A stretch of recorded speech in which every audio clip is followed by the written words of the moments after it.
समय बाहर करके वीडियोटी थरे देखि नियंतु। प्रत्येक गृहिणी मानक पई 40टी घरोई रोषेई टिप्स आसंतु जानिबा। आज ये सुंदर वीडियोटी आरंभ करबा एवं सुंदर सुंदर घरोई टिप्स जानिबा जहाँकि प्रत्येक गृहिणी मानक पई झियो मानक पई नारी मानक पई बहुत जरूरी अटे। तेबे आसंतु जानिबा कौन कौन सब आज सुंदर सुंदर टिप्स गुड़िक। चाउल को अधिक दिन सुरक्षित रखापी चाउल डब्बारे लवंग को पकाई रखु। चाउल रे पोक लगे ना एवं चाउल को एक एयर टाइट कंटेनर रे रखा उचित। यह बहुत भल। गैस चूलार बर्नर को सफा करने हल्का गरम पानी रे टिके विनेगार एवं इनो पकाई बर्नर को 20 मिनिट पर्यंत रखी दिंतु। बर्नर पूरा सफा हो जिवो। नंबर 3 भात गोटी गोटी हेबापई चाउल फुटिबा परे सेतिरे 2 ड्रप तेल किंबा टिके लेंबू रस पकेइबा उचित। एमिति कले भात गोटी गोटी होकी रही थाए। नंबर 4 खरा दिन रे तरकारी नष्ट न हेबा पई तरकारी को एक पात्र रे रखि दियंतु। अन्य एक पात्र रे पानी किछि रखि दियंतु। तापरे तरकारी रखिदेबा पात्र को पानी पात्र ऊपर रखि दियंतु। देखिबे तरकारी शीघ्र नष्ट होई न थाए। अटा को अधिक दिन सुरक्षित रखापी अटारे किछि लुण पकाई एक एयर टाइट कंटेनर रे रखा उचित। सांग माने जदि वीडियोटी आपण मानकु भल लागुची तेबे निहाती भाबरे समस्ते कमेंट रे आपण मानक फेवरेट रेसिपी कौन आपण मानकु खाइबा को सबुठारु कौन भल लगे तो निहाती भाबरे कमेंट रे जणाई। नंबर 6 समस्त प्रकार डाली जातीय शस्य जेमति कि मुग बिरी मसूर हरड़ इत्यादि एवं बुट इत्यादि को जल्दी बतुरवा गरम पानी व्यवहार करने उचित। यह द्वारा 2 घंटा मध्य सबू डाली जातीय खाद्य बतुरी जीव। जदि आपण मन पाखे समय ना तेबे आपण मैंने यही टिप्स को फॉलो करंतु। जदि समय अच्छे आप चाहिए राति सारा सब को भिजे रखिपारे किंतु कम समय भितर ये सब को भिजापी गरम पानी उषुम पानी व्यवहार करते। रोषेई घर बेसिन एवं गैस चूल्हा रोषेई घर सफा करने हल्का गरम पानी रे टिके वाशिंग पाउडर मिसाई सफा कले भलरे यह सफा होता है। सुरक्षित रहिबापई रोषेई सरवा पर गैस चूल्हा को ऑफ करी गैस सिलेंडर स्विच को मध्य ऑफ करके रखिबा उचित होता है।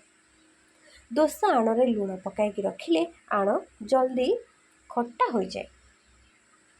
जदि अधिक दिन दोसा आण को रखी खायापे चाहते फ्रिज रे तेबे लुण पकातु ना। जी आपण मैंने करेंगे पिठा करेंगे से लुण पकईकि अल्प काढ़ी आणिकी अल्प जगार से करूँ। बाकी आपण मैंने बिना लुण रे फ्रिज रे रखी दिंतु। तरकारी अत्यधिक राग हो गले गैस बंद करी तरकारी को ठंडा कर सारिबा परे सेतिरे दही क्षीर किंबा कुकिंग क्रीम को व्यवहार करी राग को कम करी हुए। नंबर 11 पूरी किंबा अन्य जिनस को छणाछणी कर सारिबा परे एक टिश्यू जेपरिक किंबा एक प्लेन पेपर पकाई रखा उचित। यह द्वारा अवशिष्ट तेल पूरी रे लगी न थाए तेल भलरे अब्जर्व करने थाए। नंबर 12 मार्केट रू आनी थिबा धनिया पत्र सुखी जाइतिले धनिया पत्र को भल भाव धोईकी पानी रू बाहर करी 30 मिनिट सेमिति रखि दियंतु। तापर धनिया पत्र पूरा फ्रेश हो जिवो। नंबर 13 रोषेई समय रे प्रेशर कुकर रू पानी बाहरी आसुथिले कुकर रे छोट स्टील चामच टे पकाई देले आउ पानी बाहर को बाहरी न थाए। अंडा सिझाइबा समय जदि अंडा फाटी जाउची तेबे सिझाइबा समय टिके तेल पकाई सिझाइले अंडा आउ फाटिबा नाही एवं चोपा भलरे छाड़ी जाए। पोड़ी जाइतिबा डेक्ची कढ़ई इत्यादि को सफा करने से ही पोड़ा बासन रे अधा पानी देकी सेतिरे अल्प बेकिंग सोडा एवं लेंबू रस पकाई गैस रे लो फ्लेम रे 10 मिनिट फुटाई ठंडा करी माजिदेले सबू पोड़ा दाग चली जीवो। हाथ में जदि चेंका लगी जाए तेबे आलू रस को पोड़ी जाइतिबा स्थान रे लगाइले जलापोड़ा बंद हो जाए। नंबर 17 नॉनवेज खाई सारिबा परे पार्टी स्मेल आसुतिले खाई सारिबा परे टिके चीनी किंबा लेंबू रस खाईदेले आउ स्मेल होई न थाए। नंबर 18 गैस सेविंग करबा पई कढ़ई तावा कुकर रू भल भाव पानी को पोछि तापर गैस रे बसाइले जल्दी तावा गरम हो जाए एवं रोषेई समय घोड़णी दे रोषेई कले जल्दी तरकारी सिझी जाए। कम गैस एवं कम समय मध्य सबू रोषेई सरी जाए। नंबर 19 किचेन टावल एवं किचेन कपड़ा तेल लगी मैला होते से कपड़ा को पानी रे पकाई 20 मिनट लो फ्लेम रे वाशिंग पाउडर पकाई फुटाई धोईदेले कपड़ा सब सफा हो जाए। नंबर 20 अंडा को फ्रिज रे 7 रु 8 दिन पर्यंत सुरक्षित करी रखा जाई पारे। अधिक दिन पर्यंत स्टोर करी रखिकी खाइले यार गुण सब नष्ट हो जाए। नंबर 21 रुटी किंबा परोटा करने समय अटार गोटे मीडियम आलू सीजा को पकाई चकटी देले रुटी बा परोटा पूरा नरम होता है। एपर्यंत सांग मैंने जो मैंने भिडियोटी को देखिले जदि भिडियो किसी शिखा पाते तेज निहाती वीडियो को गोटे छोटिया लाइक करदे। नंबर 22 आचार को स्वादिष्ट करने सोरिष तेलर व्यवहार करंतु। आचार जदि बहुत दिन सुखी जाइए तेबे से सोरिष तेल गरम करके ठंडा कर सारा पर आचार रे गोले दिंतु। देखिए से आचार को तापर आपण मैंने खाईपारे। चकटा जाइतिबा अटा को फ्रिज रे रखिबा परे व्यवहार करबा उचित नुहे। चकटा जाइतिबा अटा गुड़ा रखिले घरे प्रेत माने बास करती। यह कले घरे दारिद्रता वृद्धि होता है। मसला गुंड वर्षा दिने खराब न होगापी मसला गुंड को एक काच जार बा काच पात्र रखंतु। मसला सब अधिक दिन पर्यंत सुरक्षित हो रहे। सिंगड़ा करने समय मैदा बा अटारे अल्प चाउल चूना पकाई चकड़ी देले सिंगड़ा पूरा क्रिस्पी लगी थाए। लुण जदि हाथ में लगी जाए तेबे लुण को लुगा कि ड्रेस रे पोछिबा उचित नुहे। यह कले घरे ऋण बढ़ी थाए। लुण हाथ में लगिले सांगे सांगे हाथ धोईदेवा उचित। चाउल को अधिक समय पानी रे धोइबा कथा नुहे।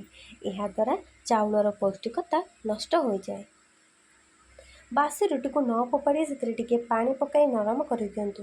पर तावार तेल टिके पकाई सेकी दिंतु।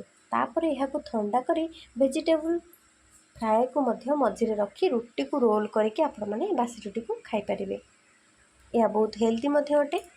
समस्त तरकारी को जेकोसी तेल रे रोषे करें किंतु माछ मांस एवं छतु पनीर एसब रोषे करने समय सोरिष तेलर व्यवहार करने कथा। सोरिष तेलर व्यवहार रे रोषेर स्वाद अधिक बढ़ी जाए। सेउर खीरी करने समय सेउरे क्षीर पकईले सेउर खटा अंश पाई क्षीर छिंडी जाए। से सेउरे टिके चीनी पकाई भल भाव टिके भाजतु।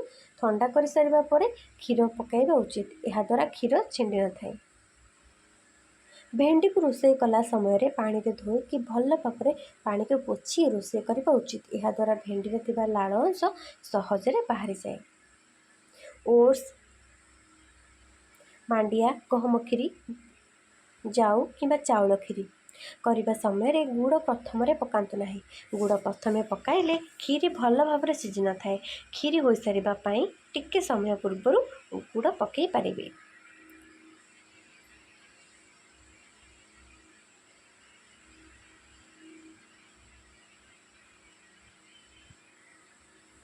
अलैच चोपा को फोपाड़ी न दे चारे पकई रखंतु। देखिए चाहार स्वाद आहरी बढ़ी। चोपा को बाहर फोपाड़तुनि से चोपा को रखिकी जिते चाह करुवे अदा सहित अलैच बा गुजरात चोपा को पकईदेले तार टेस्ट अधिक बढ़ जाए।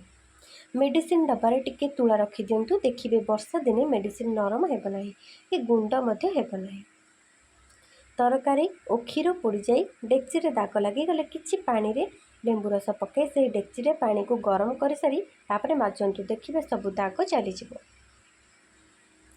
लेंबू चोपा को सुखाई गुंड करी सेथिरे इटा गुंड एवं किछि सर्फ मिसाई बासन माजंतु। देखिए सबू बासन पूरा सफा हो कम खर्च हो। चीनी डब्बारे किछि लवंग पकाइले चीनी रे पिंपुड़ी लगी न थाए। ऑमलेट कला बेले से एक चमच क्षीर मिसाई दिंतु। देखिए ऑमलेट पूरा टेस्टी और नरम रहिबो। आपण माने अंडा को जेते भलरे गोलेबे मिसेबे तबे यह निहाती भाव में अधिक फ्लफी बा बहुत नरम एवं स्वादिष्ट होता है। कदली आदि काटिले हाथ कला पड़ जाए। आलू काटिकी घसंतु कि आलू पेस्ट को हाथ में लगातु। देखिए कला दाग सबू चली। पियाज कटार गंध माछर गंध हाथरू न गले लेंबू को लुण पकाई घसी दिंतु। देखिए सबू स्मेल पलैज। एमती शिक्षण वीडियो प्रत्येक दिन देखापी आम चैनल को सब्सक्राइब करी पाखरे थिबा बेल नोटिफिकेशन को ऑन करी रखंतु। वीडियोटी भल लगी निहाती भाव में आम वीडियो को गोटे लाइक करेंगे, सांग मान सहित सेयार करेंगे और कमेंट आपण मानक कौन रेसिपी खाया भल लगे निहाती भाव में कमेंट जनइबे। धन्यवाद।